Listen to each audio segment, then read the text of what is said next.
So Jazz, why don't you tell the people about all those miscellaneous Starbucks, Dunkin' Donuts, Wawa, and other cafes that you go to that end up in our bank account that add up to thousands of dollars? Listen, if you ain't letting me work, stay home. I'm still making money, so I'm still going to the state.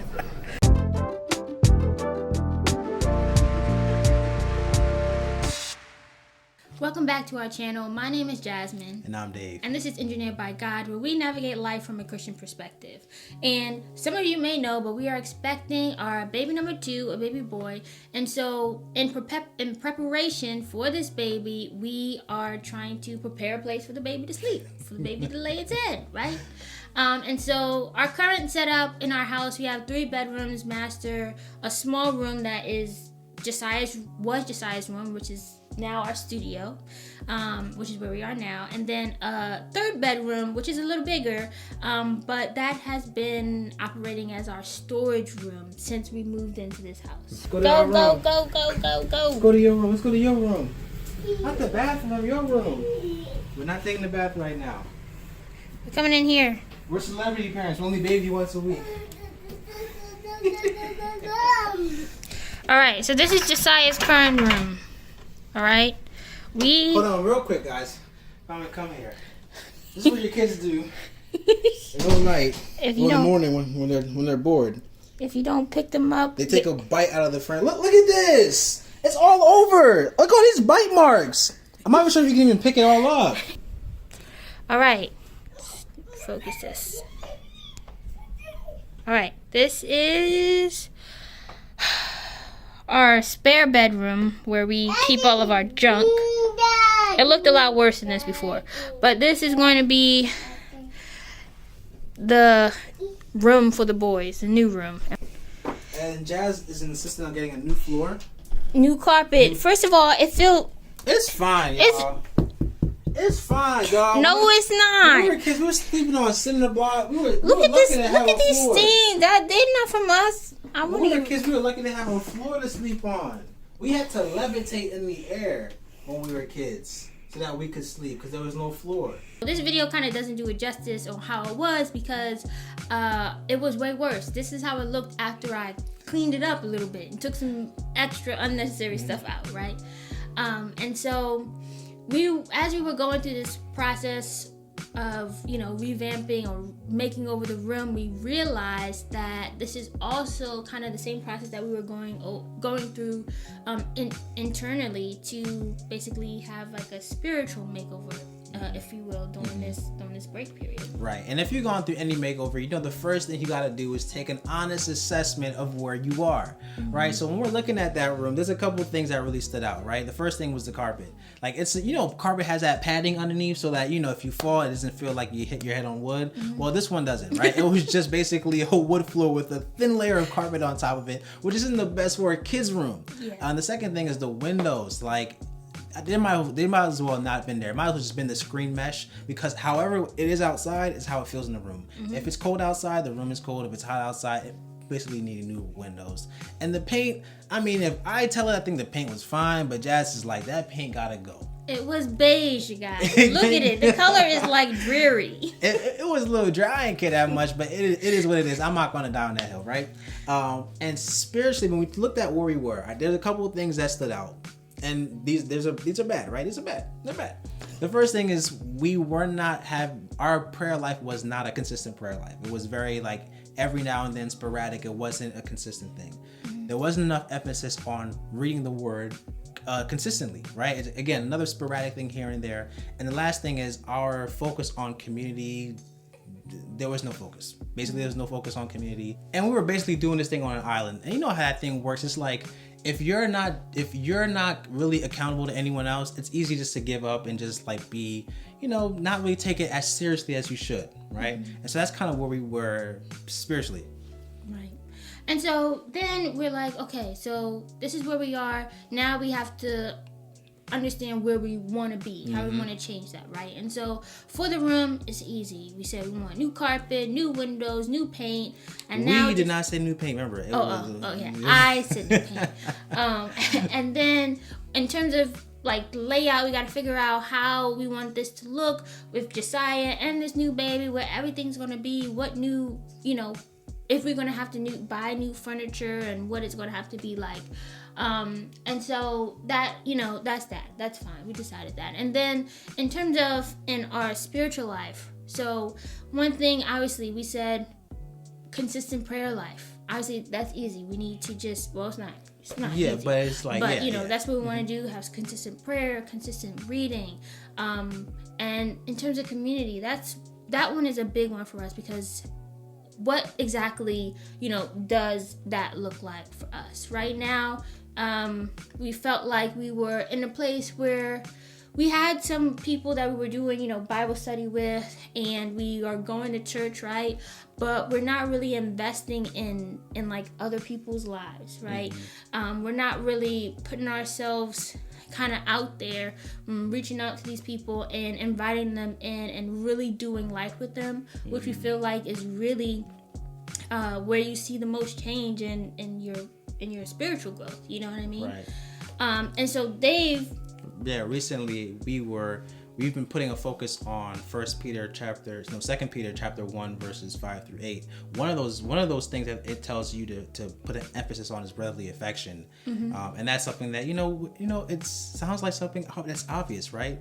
But we don't do that oftentimes. Sometimes we're just so wrapped up in our own lives that everyone else, you get whatever I have left if I feel like giving it out, as opposed to it being an emphasis on, I'm going to make sure that I'm showing love to other people in whatever way that looks like. And part of that is actually spending time in the Word together outside of just, the Sunday service. Yeah.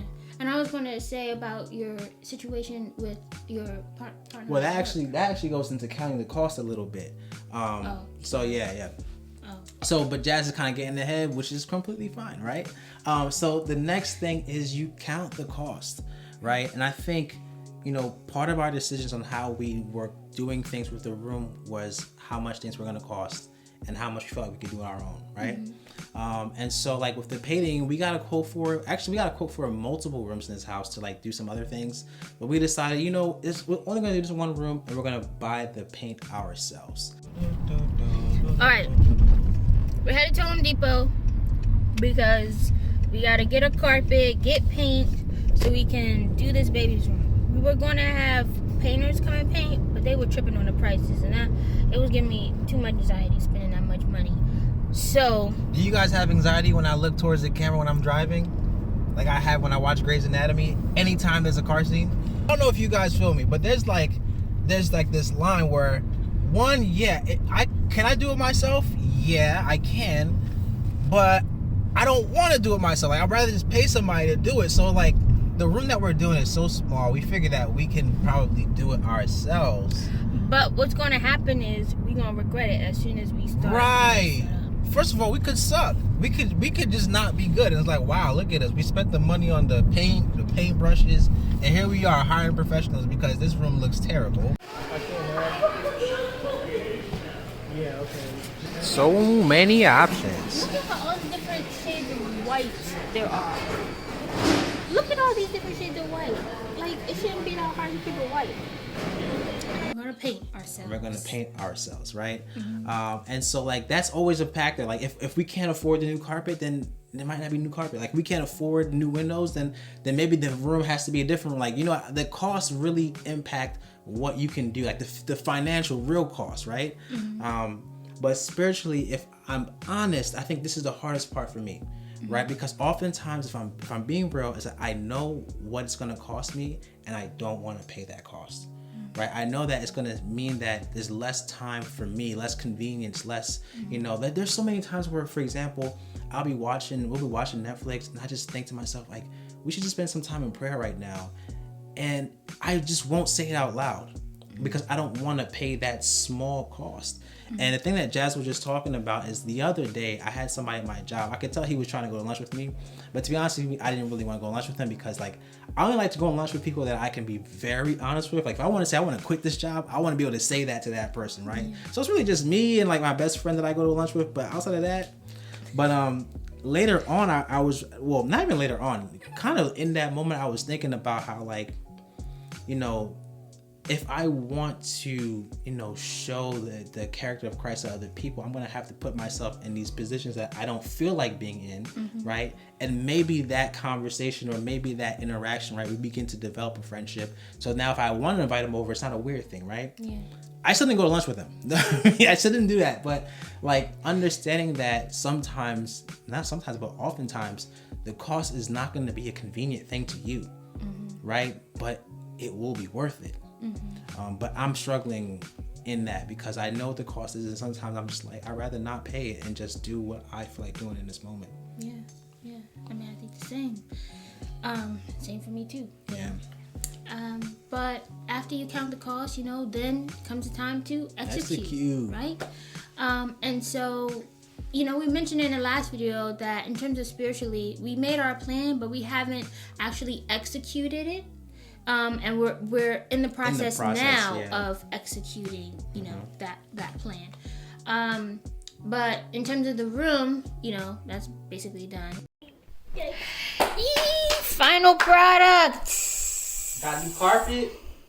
We painted the walls. Don't expect too closely because it's not a perfect paint job, but it's good enough. Right. Much better. Oh my god. You always want to see what's going on. You always doing this. See? I'm recording it. I'm recording Daddy. Oh yeah? This room Nice. looks like a new room now, Mm-hmm. A lot brighter. And we did all the things that we needed to do for that. I mean, there's some other things that we want to do, yeah, whatever. Yeah. But here is the, the before and the after. If you guys are interested, if you want to see. You like it? That's all your books, buddy. So you never told us how you like your new room, man. Huh? Everything. Yes. You like it?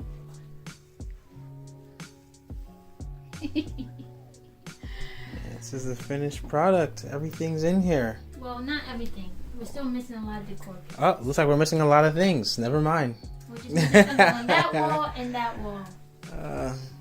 But I'm not a first-time mom anymore, so I'm like, some stuff, it don't matter. Who cares? I don't need that, right? As long as they have the basic necessities, we're good. And so after that execution, we think, reflection is the natural progression of where you want to be. And so I think, for us, in terms of the room,